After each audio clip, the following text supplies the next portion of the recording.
Good morning students. 10th class के next video में आज हम एक्सरसाइज 5.2 में जो बाकी बचे हुए एग्जाम्पल्स हैं उनको करते हैं। हमारे पास हमने एग्जाम्पल्स कर लिए थे एग्जाम्पल नंबर 7। आज हम करेंगे एग्जाम्पल नंबर 8। एग्जाम्पल नंबर 8 आपको दिया हुआ है क्या समांतर श्रेणी 3,7,11 का एक पद 184 है। क्या आपको एक समांतर श्रेणी दी हुई है, उसका जो एक पद है 184 होगा या नहीं होगा। तो हम सबसे पहले समांतर श्रेणी लिखेंगे। एग्जाम्पल नंबर 8 की बात करें तो एपी है आपका 3, 7, 11 और इसमें पूछा गया है कि जो 184 है वो इस समांतर श्रेणी का कोई पद है या नहीं है। तो देखिए इसके लिए फॉर्मूला वही लगाएंगे हमारा an बराबर a plus n minus 1 into d. तो यहाँ पर सबसे पहले लगाते हैं n बराबर an बराबर a plus n minus 1 into d. इसमें हमें प्रथम पद पता है, चार आंसर हम निकाल सकते हैं। और जो आपको पद याद करने के लिए जो पद दिया हुआ पद है इस समांतर श्रेणी का है या नहीं है, इसके लिए हम इसको क्या मानेंगे n मान के चलेंगे और हम किसकी वैल्यू निकालेंगे n।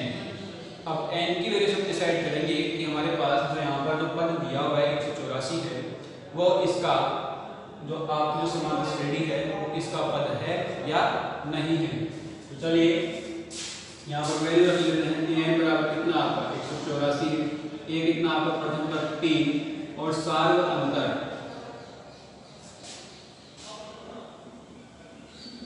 अंतर डी है आपका 7 माइनस 3 बराबर में 4। तो यहाँ से हमारे पास इस फॉर्मूले में मान प्रतिस्थापित करते हैं तो 184 बराबर में a का मान है तुम्हारा 3 प्लस n का मान हमें ज्ञात करना है और d का मान कितना है 4। पक्षांतर करके इसको हल करते हैं। 184 माइनस 3 बराबर में 4 को n से गुणा करेंगे कितना हो जाएगा 4n माइनस में 1 से गुणा करेंगे तो कितना आ गया माइनस का 4। तो यहाँ से हमारे पास आ जाएगा 181 बराबर में 4n माइनस 4 माइनस 4 का पक्षांतर करेंगे 181 प्लस 4 बराबर में 4। ठीक है, तो हमारे पास यहाँ से आ जाता है 185 बराबर में 4n और n का मान निकालना है तो 185 बटे 4 तो n बराबर हो गया 4 का भाग देने पर 4 का भाग देने तो 4 को 16 2 और 5 4 से 24 कितना बचेगा हमारे पास एक शेषफल बचेगा जिसमें हमें 4 का भाग देना है। अर्थात हम लिख सकते हैं इसको 46.25। तो n का मान हमारे पास जो n का मान आ रहा है पदों की संख्या वो पूर्णांक नहीं है। पूर्णांक नहीं है इसलिए हमारे पास जो यहाँ पर दिया हुआ पद है 184 वो इस समांतर श्रेणी का पद नहीं होगा। ध्यान में रखना है कि जो पदों की संख्या होती है वो पूर्णांकों में होगी हमेशा, कि जैसे 1 2 3 4 46 होती है तो या फिर 47 पॉइंटों में हमारे पास कभी भी नहीं आएगा।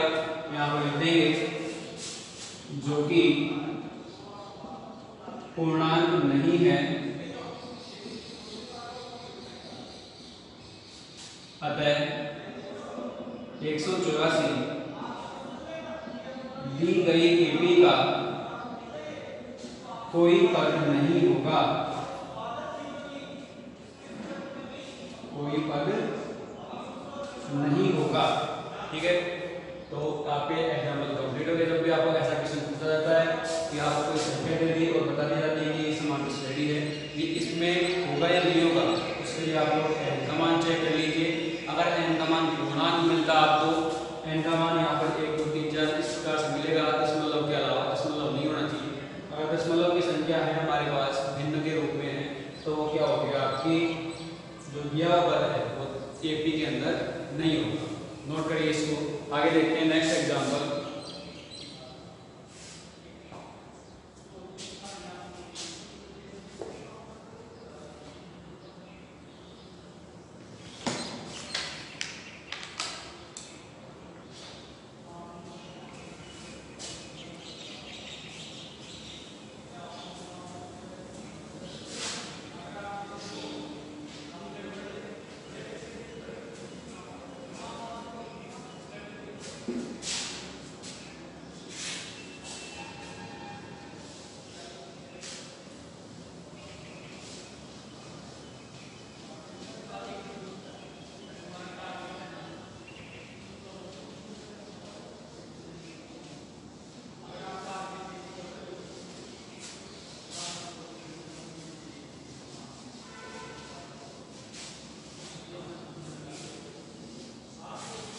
चलिए आगे देखते हैं। हमारे पास एग्जाम्पल नंबर 9 दिया है कि 2 अंकों वाली कितनी संख्याएं 7 से भाज्य है, कि ऐसी संख्याएं जो 2 अंकों की हैं वो कितनी होंगी जो 7 से भाज्य होंगी। तो हम सबसे पहले देखते हैं कि हमारे पास जो एग्जाम्पल नंबर 9 है उसमें 2 अंकों की संख्या कहाँ से स्टार्ट होती है, हमारी 10 से स्टार्ट होगी। 2 अंकों के लास्ट में टर्म कहाँ पर होती है 99। तो 10 या 10 से आगे ऐसी कौन सी संख्या है जो जिसके अंदर 7 का पूरा भाग है।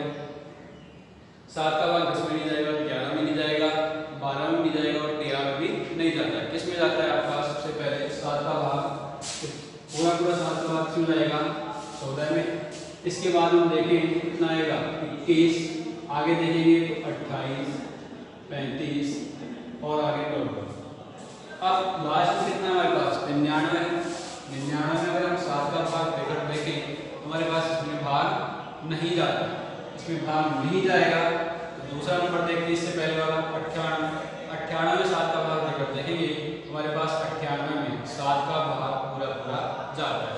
तो 7 का भाग पूरा जाएगा हमारे पास यहाँ पर जो अंतिम पद होगा, तो ये हमारे पास अंतिम जो संख्या होगी 2 अंकों की जिसमें 7 का पूरा भाग जाता है वो कौन सी होगी आपकी 98 होगी। ठीक है, तो हमारे पास यहाँ पर ये एक एपी दिख रही है हमें, ये क्या होगी एपी कैसे भी 21 और 14 का अंतर 7, 28 और 21 का अंतर में कितना है 7 है, 35 और 28 का अंतर में कितना है 7 है। तो यहाँ से हमारे पास समांतर श्रेणी है। प्रथम पद हमें पता है 14, सार में अंतर डी कितना हो गया 7, अंतिम पद आपको पता है 98 है। इसने पूछा है कितनी संख्याएं अर्थात 14 से लेकर 98 तक ऐसे कितनी संख्याएं हो गई, पदों की संख्या में ज्ञात करनी है। तो यहाँ पर लिखेंगे सबसे पहले प्रथम पद a बराबर 14 और जो सार अंतर है d बराबर कितना आपका 21 माइनस 14 बराबर में 7। अगर हम यहाँ पर बात करें कि हमारे पास जो अंतिम पद है, अंतिम पद an बराबर क्या है आपका 98, तो हमें n का मान क्या करना है यहाँ पर ज्ञात करना पदों की संख्या। इसके लिए फॉर्मूला वही होगा आपका an बराबर a plus n minus 5 into d.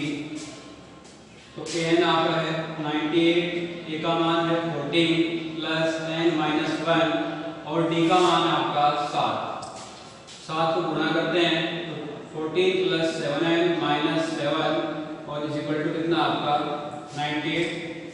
तो 14 में 7 घटाएंगे कितना आएगा प्लस 7 प्लस में 7n और ये 98, जो प्लस का 7 है इसका हम क्या करेंगे पक्षांतर करेंगे तो कितना आएगा 98 माइनस 7 बराबर में 7 है। हल करते हैं 98 में 7 घटाएंगे कितना आएगा 91, 91 में बराबर में कितना आपके पास 7n। तो n का मान हमें निकालना है तो n बराबर कितना हो गया 91/7। 91 में 7 का भाग लेंगे तो हमारे पास जो हमें ज्ञात करना है पदों की संख्या वो हमें यहाँ पर प्राप्त हो जाती है। चलिए भाग लेते हैं 7 का भाग दिया एक बार 7 एकम 7 शेष हमारा हो गया। आगे से जो उतारेंगे 1 तो 21 कितनी बार हो जाएगा 13 बार, तो n का मान कितना आ गया 13। तो हम यहाँ पर क्वेश्चन का आंसर क्या लिखेंगे, अतः 2 अंकों की कितनी संख्याएं होंगी 13 संख्याएं ऐसी होंगी जिनमें 7 का पूरा भाग जाता है, अर्थात 13 संख्याएं क्या होंगी 2 अंकों की जो होती हैं वो 7 से भाज्य होती है। लिख देंगे यहाँ पर अतः 2 अंकों की 7 से भाज्य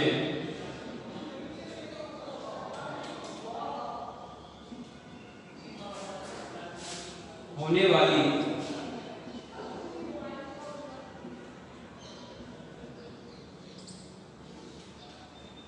कुल 13 संख्याएं होगी।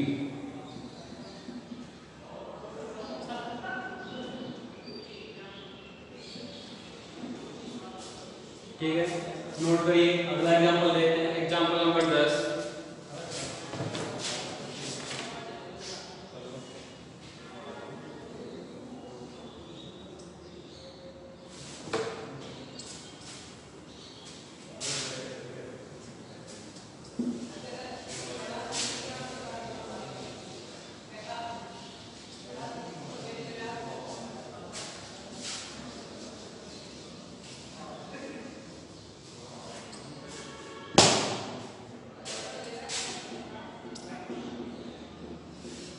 और आपका एग्जाम्पल नंबर 10 है कि समांतर श्रेणी 3, 8, 13, आपको एक टीपी दिया हुआ यहाँ पर 3, 8, 13, 253 के अंतिम पद से 20वां पद ज्ञात कीजिए।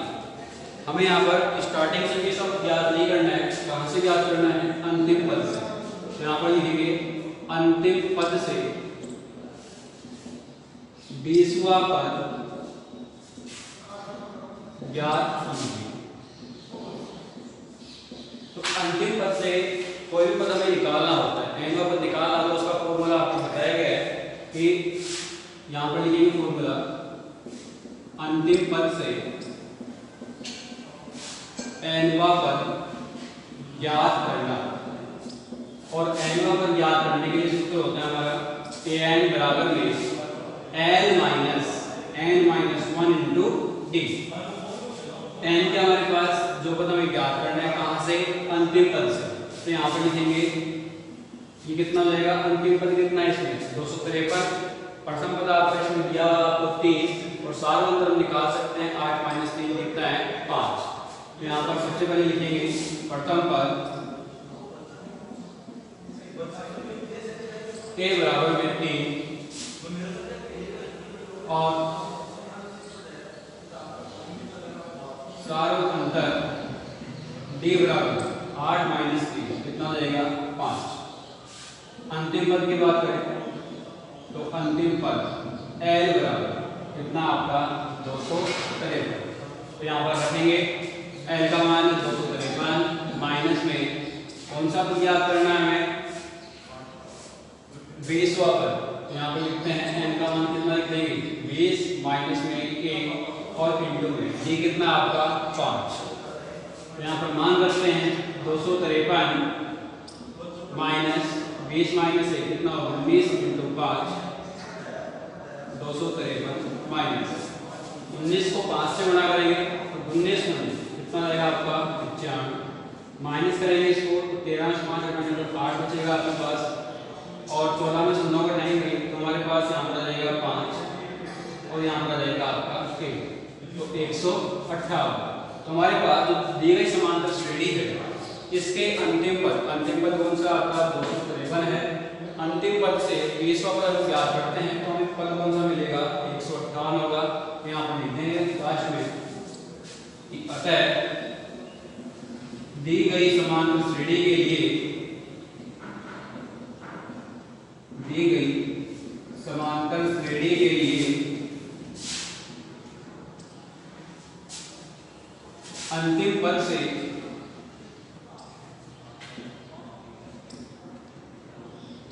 20वां पद 158 होगा। ठीक है, इस प्रकार से करना है। हमें अंतिम पद से 20वां पद पूछा है तो फॉर्मूला कौन सा लगाएंगे? n बराबर में l minus n minus 1 into D. अगर हमें केवल इतना पूछता है कि हमें जो टीपी दिया हुआ है उसमें 20वां पद ज्ञात करना है तो इसके लिए कौन सा फॉर्मूला लगाते हैं? n बराबर a plus n minus 1 into D.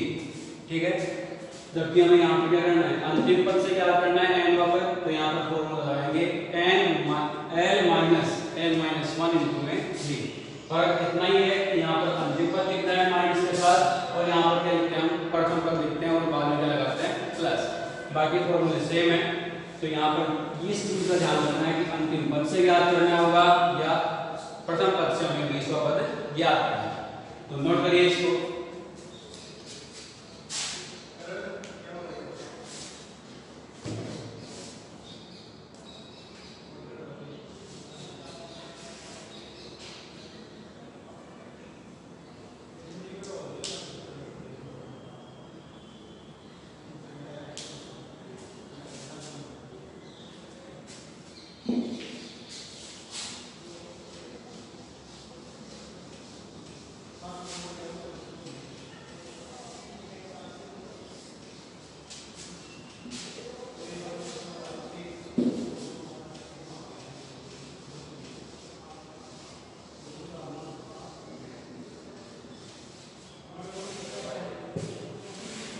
चलिए नेक्स्ट एग्जांपल देखते हैं। Example number 11। आपको दिया हुआ कि 10 और 250 के बीच में 4 के कितने गुणज हैं। यहाँ पर हमारे पास जो एग्जाम्पल है उसमें बताया गया है कि 10 और 250 के बीच में 4 के गुणज, और 4 के गुणज का मतलब होगा कि हमारी ऐसी संख्या 10 और 250 के बीच में ऐसी संख्या जिसमें 4 का पूरा पूरा भाग आता है, वो कितनी संख्याएं होंगी वो हमें ज्ञात करनी है। जैसे हमने एग्जाम्पल लिया था एग्जाम्पल नंबर 9, 7 से भाज्य संख्याएं, बिल्कुल उसी प्रकार से ये एग्जाम्पल है। यहाँ पर क्या आ गया 4 के गुणज। 4 के गुणज का मतलब वही है कि हमारे पास 4 से कितनी संख्याएं यहाँ पर भाज्य होती है, पूरा पूरा भाग जाता है। तो यहाँ पर 10 के आ गया ना, 10 में जाएगा हमारे पास 4 का पूरा भाग, ना 11 में कौन सी संख्या होती है 12। इसके आगे कौन सी आएगी 16, 20, 24 और कहाँ तक चलेंगे हम 250। तो 250 में 4 का पूरा पूरा भाग नहीं जाता है। 249 की बात करें तो उसमें भी नहीं जाएगा, किस में जाएगा 248 में। तो यहाँ पर हमारे पास में यहाँ पर समान श्रेणी बनेगी, उसका अंतिम पद कितना आएगा 248। तो 248 में 4 का पूरा पूरा भाग जाएगा, अर्थात ये क्या है 4 का गुणज है 12, 16, 20, 24 और 248। अब हमारे पास यहाँ पर समांतर श्रेणी है एपी। इसके लिए सबसे पहले लिखेंगे प्रथम पद, और प्रथम पद आपका है 12, सार अंतर डी बराबर कितना आएगा 16 - 12 बराबर में 4। अंतिम पद की बात करते हैं या nवें पद की बात करें तो अंतिम पद आपका an बराबर कितना दिया हुआ है 248। ठीक है, यहाँ से हमें पदों की संख्या ज्ञात करनी है कि ऐसे कितनी संख्याएं हैं जो 4 की क्या है गुणज हैं। इसके लिए n का मान ज्ञात करेंगे, और nवा जो पद होता है उसके लिए हमारे पास फॉर्मूला होता है an बराबर a plus n minus 1 into D. an की वैल्यू आपकी 248 बराबर में a की वैल्यू है 12 प्लस n का मान हमें ज्ञात करना है, तो n माइनस 1 और d का मान है 4। हल करते हैं इसको, तो यहाँ पर आ जाएगा आपका 248 बराबर में 12 प्लस जो 4 है 4 को गुणा करेंगे n से और किससे -1 से, तो यहाँ पर आएगा 4n माइनस में 4, तो 248 बराबर 12 माइनस 4 कितना होगा आपका 8 प्लस 4n, तो 8 का पक्षांतर करते हैं 248 माइनस में 8 बराबर में 4n। घटाएंगे 248 में से 8 कितना बचेगा 240, तो 240 बराबर कितना आ गया 4n। n का मान ज्ञात करना है तो 4 का भाग देंगे 240 बटे 4, तो n बराबर हो गया आपका 60। तो n का मान कितना आएगा 60, अर्थात कि 10 और 250 के बीच में कुल 60 संख्याएं ऐसी होंगी जो क्या है 4 के गुणज हैं, या फिर जिसको हम कहें कि 4 का पूरा पूरा भाग जाता है। यहाँ पर लिख देंगे अतः 10 और 250 के मध्य कुल 60 संख्याएं ऐसी हैं जो 4 के गुणज हैं। तो हमारे पास कुल संख्या कितनी होंगी 60 होंगी, तो क्या होंगी 4 की गुणज होंगी। आपका एग्जाम्पल कंप्लीट है। जब भी आपको पदों की संख्या पूछता है तो उनका निकालना है, n का मान निकालना है। फॉर्मूला हमारा वही होगा n बराबर a plus n minus 1 into D. चाहे प्रथम पद ज्ञात करना हो, अंतिम पद ज्ञात करें, या सार अंतर और या फिर पदों की संख्या। तो आपके जो 4 अननोन वैल्यूज हैं, अज्ञात राशि हैं, उनमें से कोई 3 दे रखी होंगी और एक आपको क्या करना है ज्ञात करना है। नोट करिए इसको।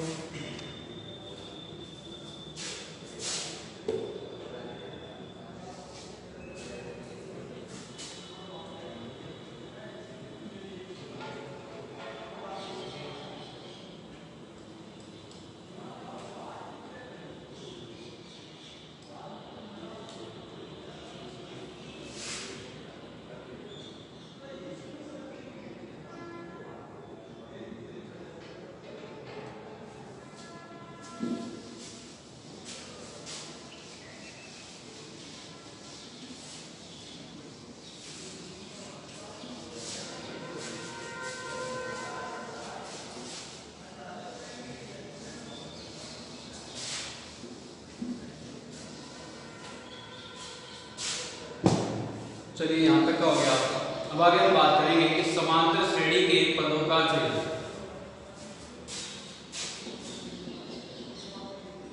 समांतर श्रेणी के पदों का चयन। अब देखिए एक्सरसाइज 5.2 में कुछ एक एग्जांपल और कुछ क्वेश्चन ऐसे होंगे कि हमें उसमें दिया होगा कि समांतर श्रेणी के 3 पद, 4 पद या 5 पदों का योगफल और गुणनफल ये है हमारे पास, ये दिया हुआ है। तो उस कंडीशन में हमें यहाँ पर जो समांतर श्रेणी है उसके पदों का चयन इस प्रकार से करना है कि अगर पदों की संख्या कितनी है, 3 है, यहाँ पर लिखते हैं सबसे पहले पदों की संख्या 3 हो सकती है, 4, 5 और 6।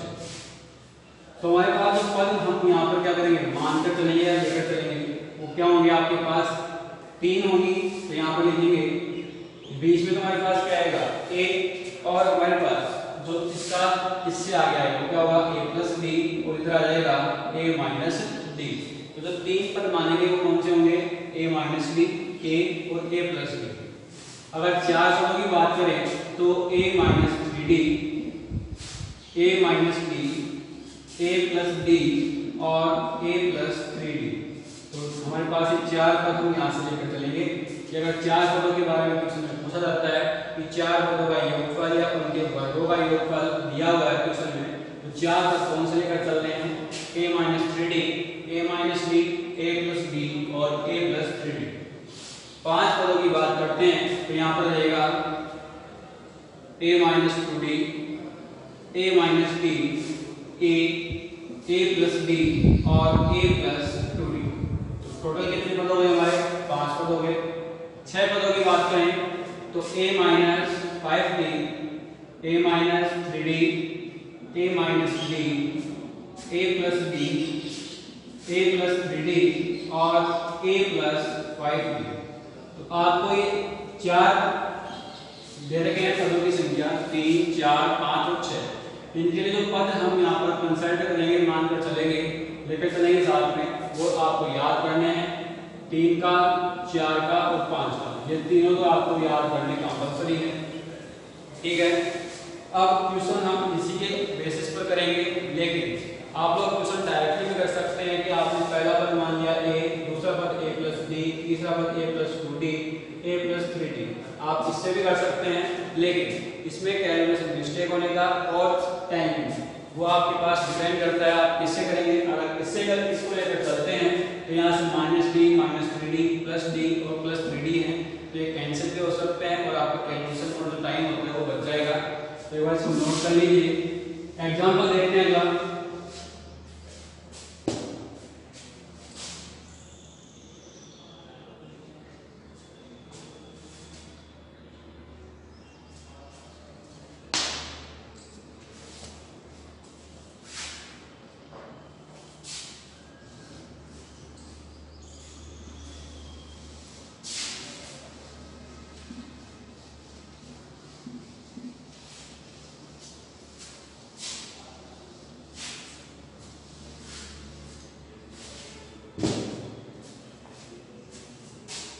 एग्जाम्पल नंबर 12, और एग्जाम्पल नंबर 12 आपका है कि 3 संख्याएं समांतर श्रेणी में हैं यदि उनका योगफल, इनका योगफल आपका -3 और गुणनफल कितना है 8 है, तो संख्याएं ज्ञात कीजिए।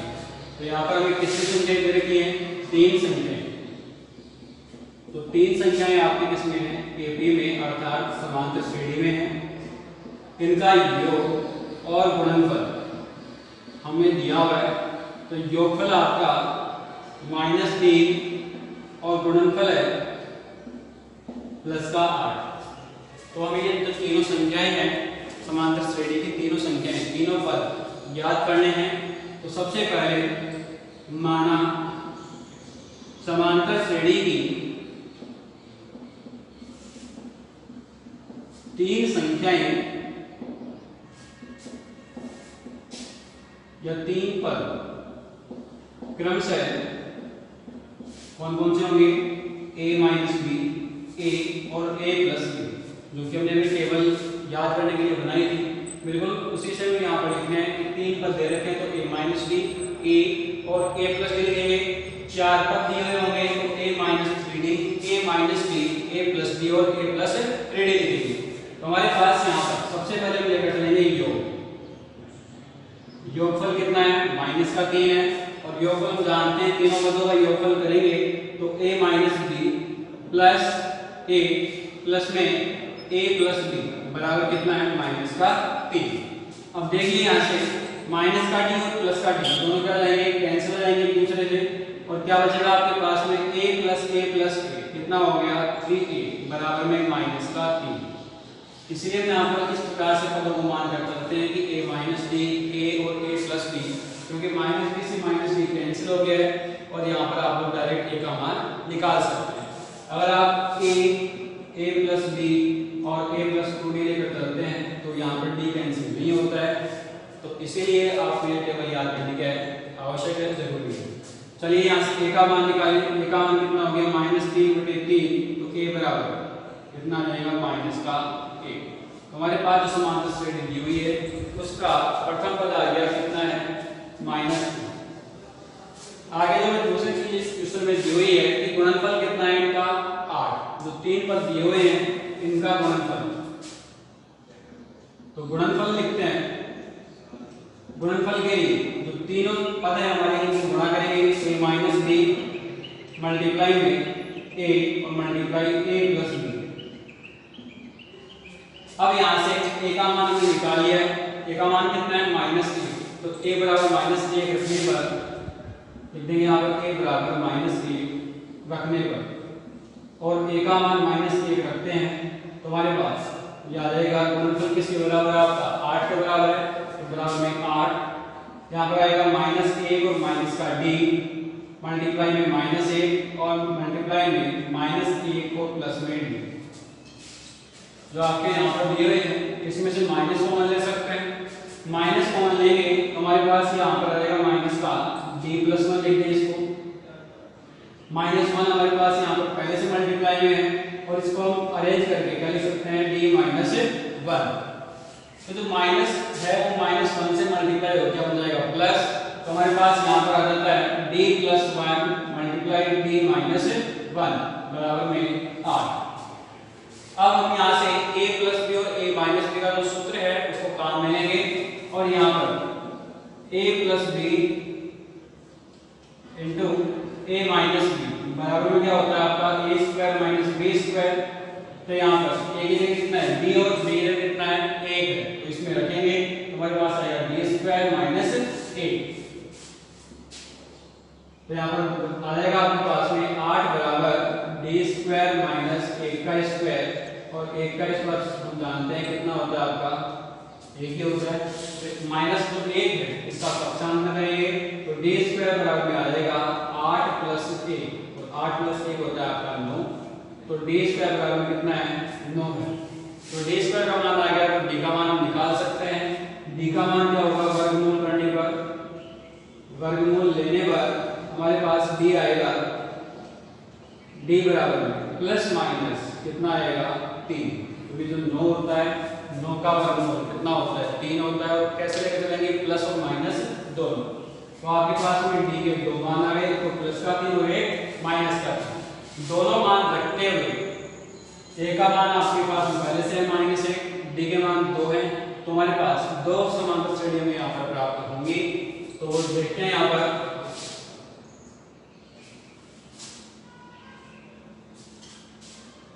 तो a बराबर माइनस 1 तथा d बराबर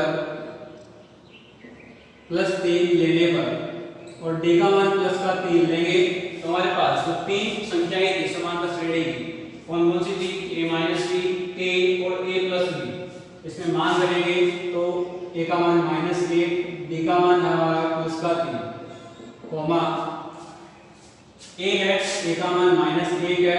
अगला जो पद है वो आपका a प्लस b है, तो माइनस 1 और प्लस b, d कितना आपका 3। तो इसको हल कर लेते हैं। माइनस 1 और माइनस 3, माइनस का 4 माइनस 1 और ये प्लस का 2। तो आपके पास एक समांतर श्रेणी कौन सी आ गई? -4 -1 और प्लस 2।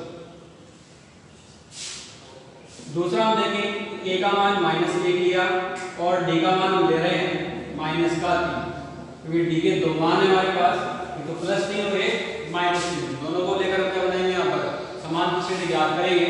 तो यहाँ पर आएगा -1 और माइनस में 3, और माइनस पहले से लगा हुआ है तो माइनस माइनस क्या हो जाएगा आपका प्लस, कॉमा ए का मान -1 है और a प्लस b, तो -1 और माइनस में 3, यह आ जाएगा -1 और +3 कितना हो गया, +2, -1 और माइनस में 4। तो आपकी दूसरी समांतर श्रेणी आ गई 2, -1, -4। तो इस प्रकार से आप लोग 5.2 के सभी क्वेश्चंस करेंगे। एग्जाम्पल्स कंप्लीट हो चुके हैं यहाँ तक। एग्जाम्पल्स कंप्लीट होने के बाद जो आपकी एक्सरसाइज 5.2 है, इसके सभी क्वेश्चंस आपको करने हैं, ठीक है, नोट कर लीजिए इसको। और बाकी नेक्स्ट क्लास में इसके जो एक्सरसाइज 5.2 है इसके क्वेश्चंस करेंगे। आपको जो भी डाउट होते हैं क्वेश्चंस और एग्जाम्पल्स आप कमेंट करके पूछ सकते हैं।